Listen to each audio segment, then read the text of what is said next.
ইফতার করার সময় ভুলেও চারটি কাজ করবেন না। যদি করেন তাহলে আপনার রোজা তো কবুল হবেই না, বরঞ্চ আপনার জন্য গুনাহ লিখে হবে। এখন আপনি ফজরের সময়, সেই ফজরের আগে আপনি সেহরি খেয়েছেন, সারা দিন আপনি কষ্ট করে না খেয়ে রোজা রেখেছেন। এখন আপনি ইফতারের সময় এই ভুলগুলি করার কারণে যদি আপনার রোজা আল্লাহর দরবারে কবুল না হয়, তাহলে আপনার সারা দিনের এই কষ্ট, সারা দিনের শ্রম সবকিছু ব্যর্থ হয়ে গেল। এই জন্য বি কেয়ারফুল, খুব মনোযোগ দিয়ে শোনেন। প্রথম নাম্বার যে ভুলটা আমরা করব না, সেটা হচ্ছে রেডিওর আজান শুনে আমরা ইফতার করতে যাব না। আমাদের যেই এলাকায়, সেই এলাকার আজান শুনে তারপর আপনারা ইফতার করবেন।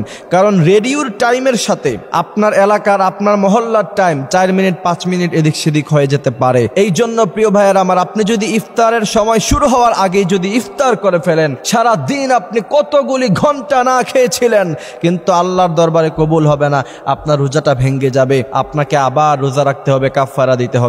এই জন্য খুব কেয়ারফুল। ইফতার সামনে রেখে আপনি যদি হেলায় দোলায় সময় কাটান, তখন দেখা গেছে যে এই সমস্ত ভুলগুলি আপনার হয়ে যেতে পারে। দ্বিতীয় নাম্বার ভুল, ইফতার সামনে রেখে মোবাইলে ফেসবুকিং করে খারাপ জিনিস কখনো দেখবেন না। আমরা অনেক সময় দেখতে পাই ইফতার সামনে রেখে ছেলেরা ফেসবুক ইউজ করতে থাকে, টিকটকে ভিডিও দেখতে থাকে, ইউটিউবিং করতে থাকে, ইউটিউবে ভিডিও দেখতে থাকে। কিন্তু না, আপনি ইফতার সামনে রেখে পড়বেন, ইয়া ওয়াসিআল ফাদলি ইগফিরলি আল্লাহুম্মা লাকা সুমতু ওয়া আলা রিজকিকা আফতারতু।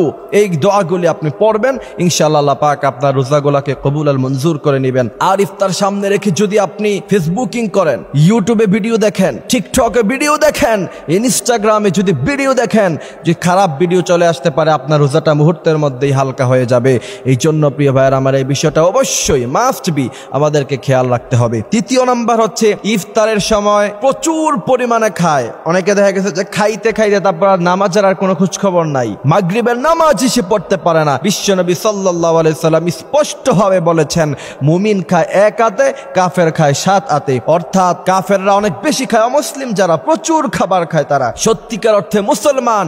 সে কখনো খুব বেশি পরিমাণ, প্রচুর পরিমাণ খাবার খেতে পারে না। সে অল্প খাবার খায়, অল্প পানি খায়, তারপর অল্প জায়গা সে খালি রাখে, যাতে করে সে সুন্দর করে ইবাদত করতে পারে। চতুর্থ নাম্বার যে ভুল আমরা করব না, সেটা হচ্ছে ইফতার খাওয়ার পরে অনেকে সেখানেই শুয়ে যায়, আর মাগরিব সালাতের কোনো খবর নাই। মাগরিবের নামাজ যদি আপনি না পড়েন ইফতার খাওয়ার পরে, সেই ইফতারের কোনো ভ্যালু থাকলো না। সেই রোজাদারের রোজা আল্লাহর দরবারে মাকবুলিয়াত পায় না। যে রোজা রাখে কিন্তু নামাজ পড়ে না, তাসবিহ তাহলিল করে না, তার রোজা আল্লাহ পাকের কাছে সঠিকভাবে, উল্লেখযোগ্যভাবে আল্লাহ পাক সেটাকে কবুল করে না।